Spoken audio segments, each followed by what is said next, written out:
They reached the mountainside at dusk, just as the mist turned silvery under the glow of the twin moons. Each step they took dragged heavily across the frozen stone. The elderly pair clung to one another for strength, their breaths drifting upward in thin white clouds, their eyes dulled by cold and exhaustion. Far above them, the ridges of Valerius rose like endless walls of ice, realm of silence where only the desperate ever wandered. Somewhere in that lonely expanse lived a man the valley no longer claimed, a man spoken of in fearful whispers, a man they said had lost whatever made him human. But what happened that night would unravel a truth the village had long buried.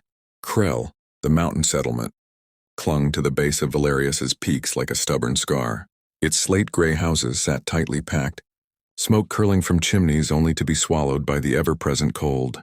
The people who lived there were shaped not by cruelty, but by survival. They distrusted strangers, shunned softness, and had little pity to spare, especially for the man who lived high above them. His name was Ezra Vane. Once he had been one of their own, a gifted engineer tending the geothermal vents below the ice, a familiar face at the tavern, a young man who danced beneath the auroras during festival nights. All of that ended after the collapse, the disaster that killed 6 miners.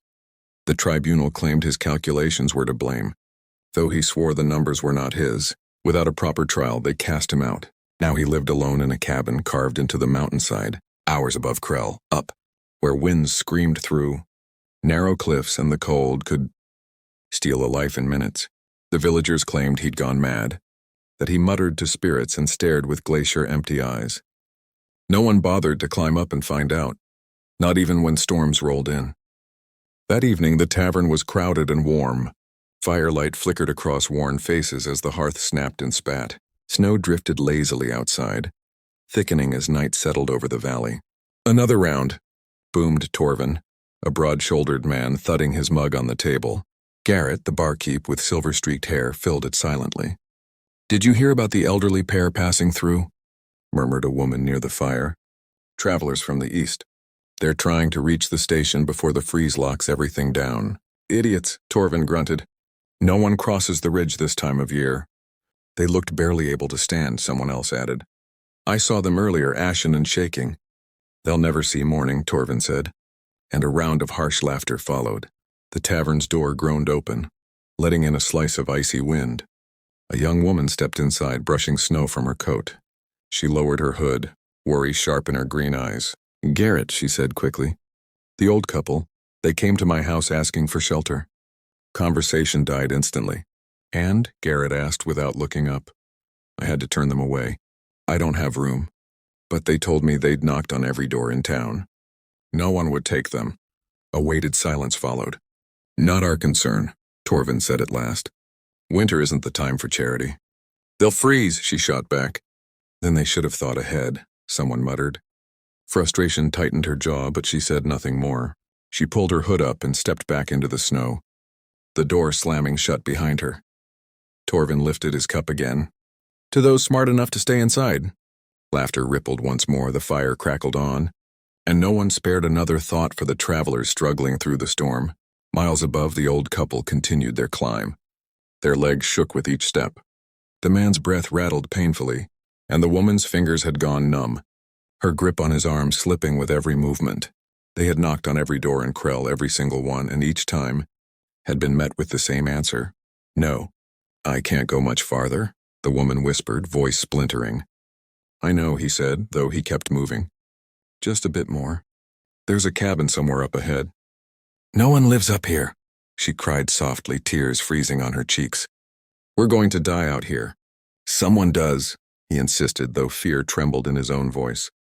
"I heard the villagers talk. A hermit, a man alone, a madman," she breathed. "Maybe," he admitted, "but madness with a roof beats freezing to death." Leaning into each other, they pushed on through the rising storm. Their breath drifted in faint, white wisps beneath the pale. Moonlight as the path tightened and the wind sharpened. Just when the woman felt her legs might fail entirely, she spotted it, a small structure built directly into the mountain rock. A cabin, dark and nearly invisible against the stone, with only a thin coil of smoke rising from a metal chimney. No lanterns glowed inside. No voices came from within. The man knocked, once again, nothing. "Please," the woman called, her voice trembling. "We can't go any farther." Just one night. We'll leave at dawn." For a long moment there was only the wind, then the door creaked open. The couple exhaled in relief until they saw the figure in the doorway. He didn't speak, didn't move. Pale eyes, the color of frozen lakes, studied them without a hint of emotion. Something passed between them in that silence. Recognition, or hesitation, or some unspoken judgment. The door remained open as the wind howled past. The man who stood there was not the monster the villagers had painted, but he was no ordinary hermit either. He was tall, broader than they expected, his lean frame still carrying a quiet strength. His long, dark hair, streaked with gray, was tied loosely behind him. Moonlight revealed faint scars tracing along his jaw and throat, but his eyes, cold, depthless, were what held them hostage. He wore plain, practical clothes layered for the brutal weather, a heavy wool shirt, worn trousers, boots crusted with frost. In his hand was a metal instrument of some kind, its purpose unknown. He studied them for a long moment, gaze traveling from the man's shaking hands to the woman's tear-stained cheeks. "Please," the old man whispered again. "We won't be any trouble. We only need rest. Until morning." Still no change in expression. For a moment it seemed he might shut the door and leave them to the storm. Then he stepped aside. "Inside," he said. His voice was rough, low, like stone grinding on stone. The couple hurried in. Warmth embraced them the moment they crossed the threshold. The cabin was a single room, small, functional. A stone hearth glowed in the corner. A narrow cot sat against the wall. A wooden table was cluttered with sketches, tools, and half-finished mechanisms. The stranger closed the door behind them with a heavy thud, sealing out the cold. "Sit," he instructed, gesturing toward the fire. They obeyed at once. Heat slowly untwisted the stiffness in their limbs. The woman leaned against her husband, tears sliding freely now that she could feel her face again. "Thank you," she whispered. "Truly, thank you." He didn't respond. He simply moved to the hearth, hung a pot over the fire, and scooped steaming stew into 2 wooden bowls. He set them beside the couple. "Eat." It might as well have been a feast. The old man tasted the stew with shaking hands, closing his eyes as warmth spread through him. "It's wonderful," he murmured, voice breaking. The woman ate with quiet sobs, each spoonful thawing something deeper than frost. Their host returned to his table, resumed his work, and didn't look at them again. His hands moved with an exactness that seemed almost unnatural. Measured, efficient, precise. After a time, the old man spoke. "What should we call you?" The stranger hesitated only briefly. "Ezra." "I'm Aldrich," the old man replied, "and this is my wife, Mira." Ezra nodded once but didn't turn. "We're heading for the transport station," Aldrich continued. "Should have planned better. We're too old for this kind of journey." "You shouldn't have left home," Ezra answered, voice flat. "We don't have one left," Mira said softly. Ezra's hand paused midway through its motion, then continued. "The town down the slope," Aldrich said. "We asked for help. Every door, every house. No one let us in." "They're afraid," Ezra replied. "Afraid of what?" Mira asked, confusion and hurt tangled in her voice. "Of being the one who cares," Ezra said. "Afraid of giving when others won't, afraid of looking weak." "And you?" Aldrich raised his head. "What makes you different?" Ezra finally looked up. His eyes met Aldrich's directly.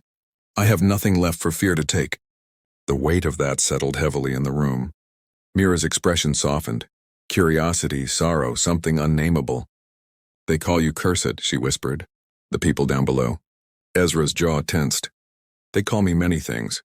They say the mine collapse was your doing," Aldrich added. "That 6 men died because of you." "6 did die," Ezra said simply. "But were you responsible?" Mira pressed gently. Ezra laid his tool down and turned toward them fully. "I made an error," he said, "and lives were lost. That truth is enough. But was it your fault?" Mira insisted. Ezra rose abruptly and walked to the small window. He looked out at the darkness stretching across the mountains. "Fault doesn't matter," he said quietly. "Someone had to bear the blame." "So I did." Silence settled over the room. The fire crackled softly. The storm moaned beyond the walls, and in that moment the couple understood that the man before them carried more than exile. He carried ghosts. But they didn't yet know the truth he held. Truth that would force Krell to face what it had buried. Because Ezra Vane wasn't merely an outcast. He was a witness. And what he had seen would unravel everything. Morning arrived as a pale wash of light through the single window. The fire had burned low, but the cabin remained warm. Ezra sat at the table sharpening a blade with calm, rhythmic strokes paying them no attention. Mira pushed herself upright, sore but alive. Aldrich stirred beside her. "You're still here," Ezra said without looking at them. We didn't mean to overstay," Aldrich said quickly. "We'll go at once." "The storm's past," Ezra said. "But the path down is ice. You won't make it on your own," Ezra finished. Mira shook her head. "We don't want to trouble you any more than we already have." Ezra set the blade aside, stood and pulled on a heavy fur-lined coat. "I'll take you down," he said simply. "You don't have to—" "I know," he cut in. "But if you freeze or slip on my mountain, they'll say it was my doing as well." There was no resentment in his tone, only a tired certainty. The descent was slow and punishing. Ezra walked ahead, tapping the ice, pointing out where the stone held firm and where it crumbled under snow. His movements were steady, purposeful. He carried Mira's pack without a word. When Aldrich stumbled on a patch of black ice, Ezra caught him before he hit the ground. "You've guided people before," Aldrich said between breaths. "I used to lead survey teams," Ezra replied. "Back before everything." "The collapse?" Aldrich asked gently. Ezra nodded once. Mira hesitated, then asked, "What really happened?" Ezra didn't respond immediately. Only the steady crunch of snow filled the silence. "There was a new geothermal site," he said at last. "A deep one. I checked the design 3 separate times. It was stable, but someone altered the material orders. Cheaper supports, lower safety margins. They didn't tell me." "Who?" Aldrich asked. "The site supervisor. Drayton," Ezra said. "He had friends on the council, connections. He wanted profits, not safety. And when the mine gave way, he continued. He claimed I falsified the numbers, that I miscalculated. They believed him. 6 men died. 6 families were grieving. They needed a name to curse, and mine was convenient." "But you weren't to blame," Mira said softly. Ezra shook his head. "Truth doesn't matter when pain needs a face." They reached a wide ledge where the mountain opened up and the village of Krell appeared below, gray rooftops, dusted with fresh snow, thin smoke rising into the cold air. "Why didn't you fight it?" Aldrich asked quietly. "Why not expose him?" Ezra stared down at the town for a long moment. "Because those families didn't need a trial," he said. "They needed somewhere to place their anger. Dragging it out would have reopened the wounds. Sometimes silence hurts less than the truth." "That isn't justice," Mira whispered. "No," Ezra said. "It's mercy." By midday they reached the edge of Krell, where the mountain path met the first squat stone homes. "This is where I stop," Ezra said. "You won't come into town?" Aldrich asked. "They don't want me there." "But we want to repay you," Mira insisted. "A meal, something. We can tell people what you did." "No," Ezra's voice hardened. "Don't speak my name. It'll only bring trouble to you." "That isn't right," Aldrich protested. "Right doesn't matter here," Ezra replied. He handed Mira her pack. "The transport depot is at the southern end. You'll reach it before nightfall." Mira took his hand suddenly, tears shining in her eyes. "You're not the man they say you are." Ezra's expression shifted just slightly.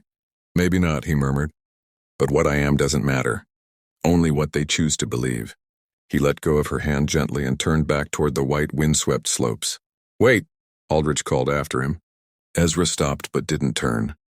"Why help us?" Ezra stood there for a long moment, breath drifting in the cold. "Because someone should," he said at last.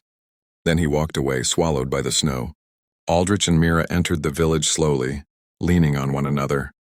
The market bustled around them, vendors calling out, smoke rising from cook fires. Men and women turned to stare. Torvin saw them first. He pushed open the tavern door and stepped outside, blocking their path. "You're alive," he said darkly.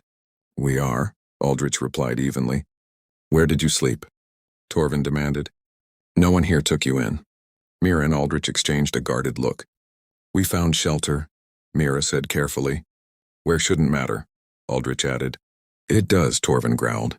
"If you stayed with him." The word dripped with disgust. "We don't know who you mean," Mira said, though her voice trembled. "You went up the mountain," Torvin spat. "You stayed with the cursed one." A small crowd had formed, faces at windows, townsfolk stepping out of doorways. "We begged for help here," Aldrich said, voice rising. "Every door in this town. Every single one of you refused." "We have our own to look after," someone shouted. We were dying, Mira cried. And none of you offered even a patch of floor by your fire. So you went to him, Torvin said coldly. The man who murdered 6 of ours. He murdered no one, Aldrich snapped. Silence dropped like a stone. You know nothing, Torvin growled. I know what he told us, Aldrich said. About Drayton. About the forged reports. Torvin's face drained of color. That's a lie. Is it? Mira challenged. Or is it easier to hate a man who won't defend himself? The crowd murmured, shifting uneasily. Get out, Torvin said, voice low and dangerous. Take your stories and go. Gladly, Aldrich said. But know this, he saved our lives. He asked for nothing. Can any of you say the same? No one answered. Aldrich and Mira turned away from the crowd, leaving a heavy quiet behind them. As they made their way toward the transport station, something shifted in Krell, small at first, barely noticeable. A flicker of doubt, a bruise of guilt, and beneath it all something far more dangerous, curiosity. 3 days passed. Ezra returned to his isolated rhythm, the wind, the silence, the familiar work that kept his mind from wandering too far into memory. He repaired broken tools, carved new supports for the cabin walls, reinforced the shutters against the incoming deep freeze.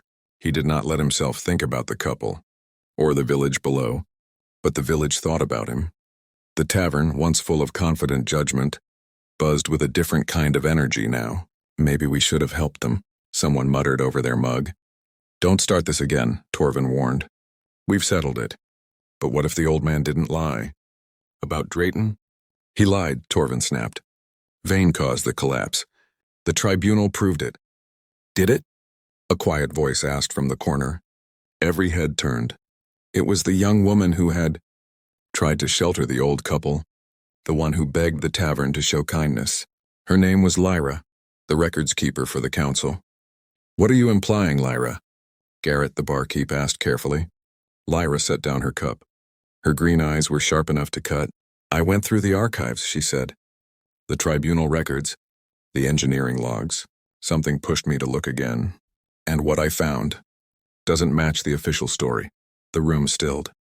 What kind of discrepancies? Someone asked. Dates that don't line up. Signatures added after the hearings. And Drayton's name, scrubbed out of half the documents. Someone worked very hard to bury him. That doesn't prove anything, Torvin said, but his voice faltered. It proves someone didn't want the truth inspected, Lyra countered. And considering Drayton left town 3 months after the collapse, with enough money to buy a coastal estate, I'd say that alone warrants suspicion. Drayton earned that retirement, someone protested weakly. He served for decades. On a supervisor's salary?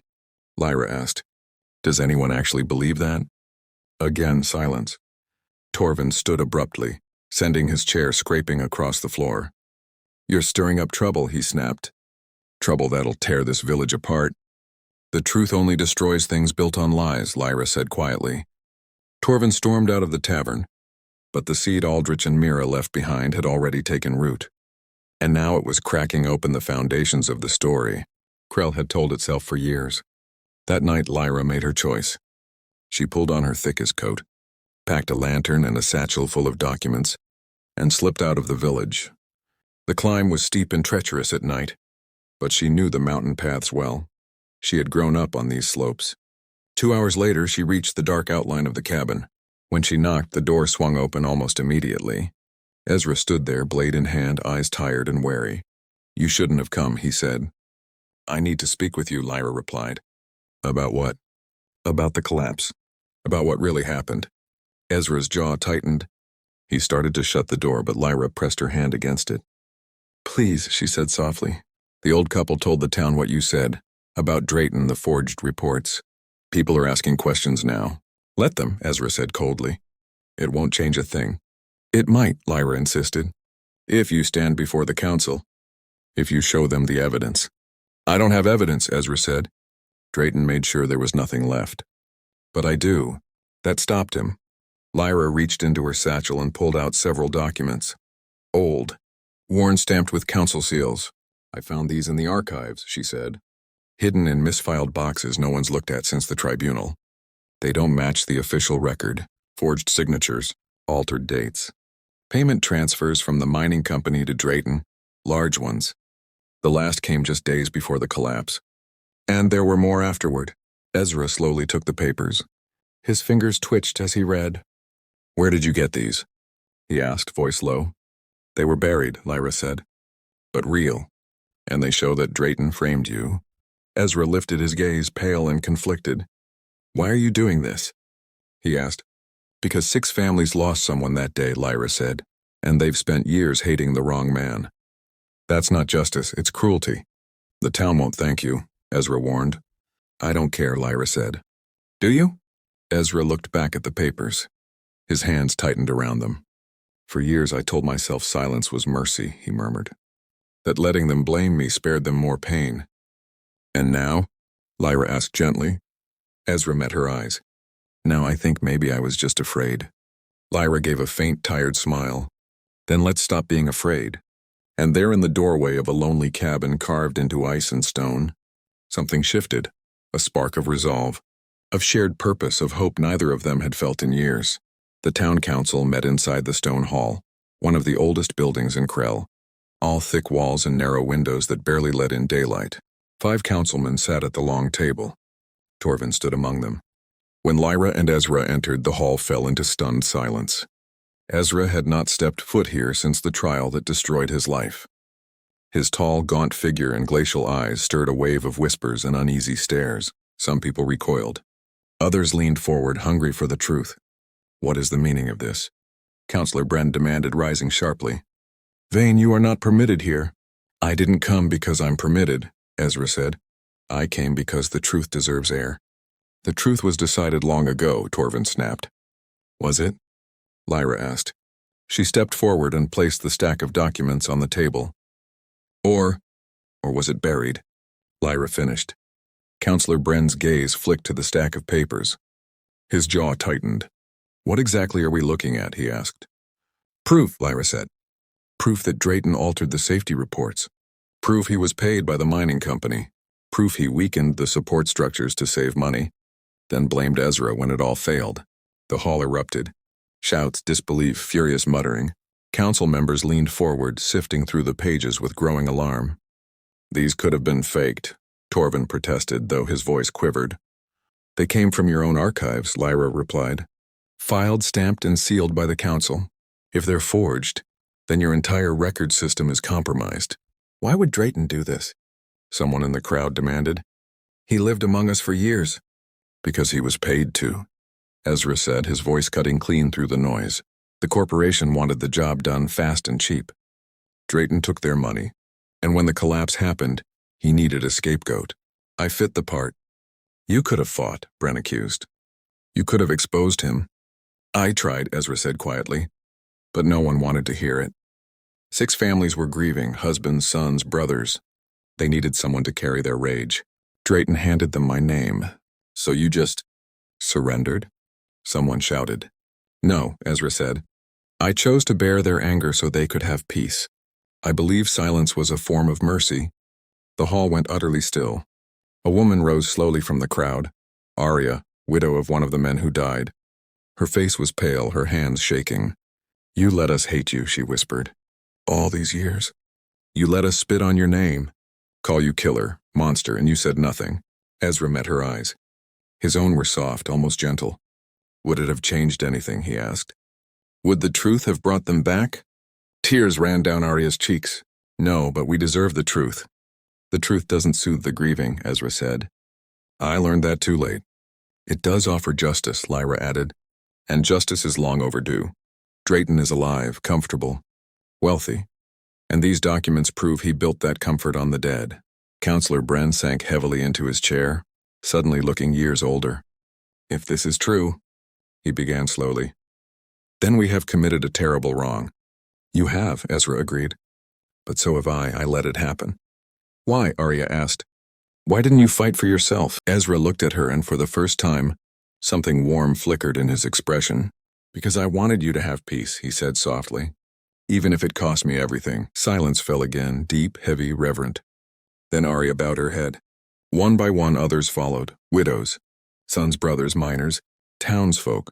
Those who had cursed him the loudest bowed the deepest. Not an apology, not yet, but an acknowledgement of a burden he had carried alone. That evening, While the council argued over what to do about Drayton, Ezra and Lyra walked through the snow-dusted streets. The village was quiet now, subdued.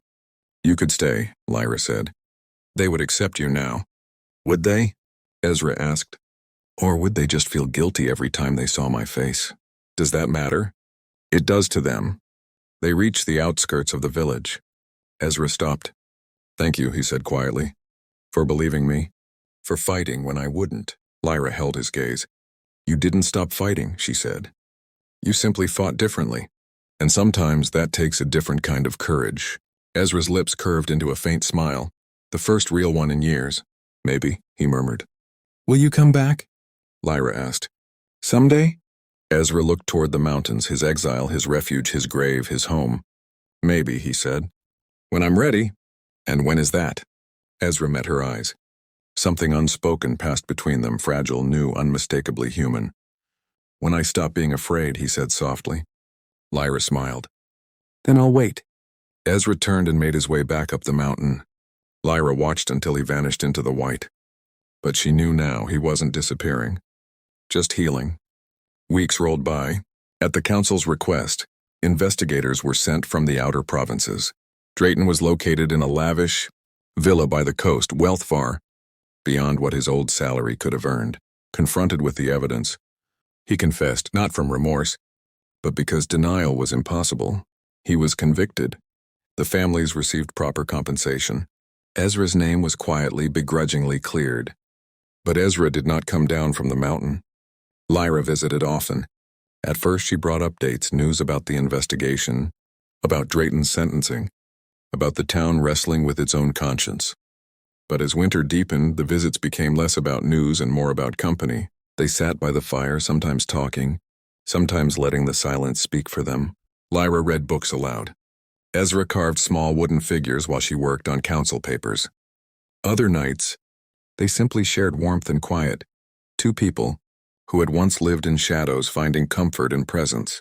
And something changed between them in the weeks that followed.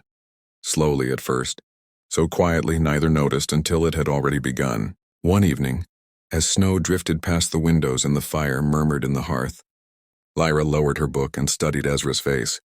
"Do you ever think about coming back?" she asked. Ezra's carving knife stopped mid-stroke. He stared at the half-finished figure in his hands. "Sometimes," he said. "More often than I'd like to admit." "What holds you back?"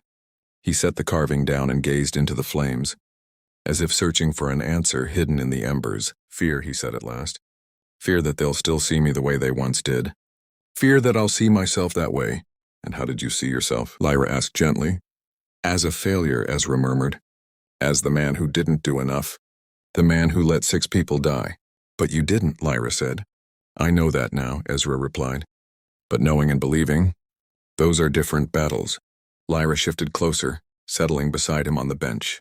Her nearness carried a warmth that had nothing to do with firewood. "You saved me," she said softly. Ezra blinked. "I never."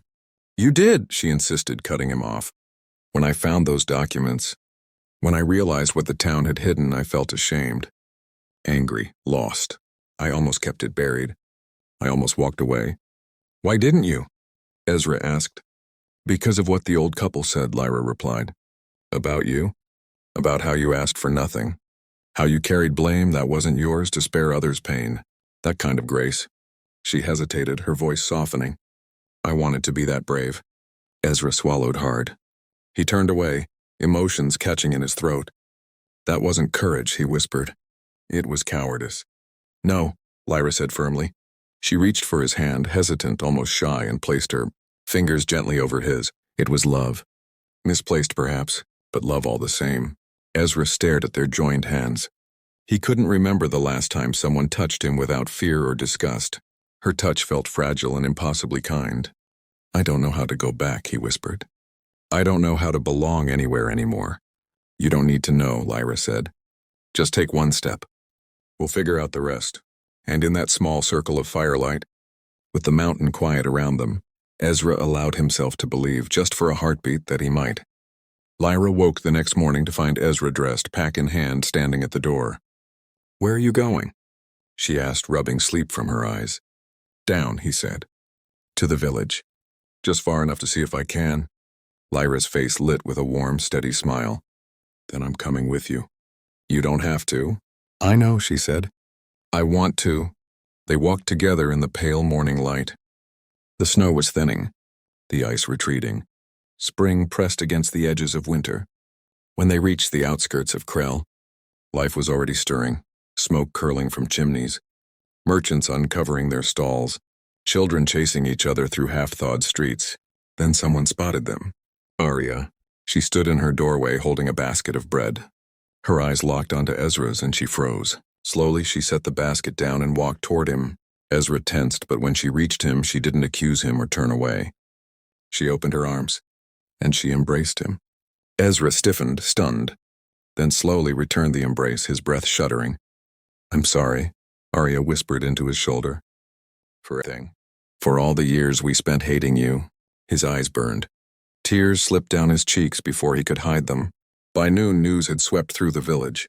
People emerged, not to condemn but to witness, to acknowledge, to begin the long necessary work of stitching wounds that had festered for years.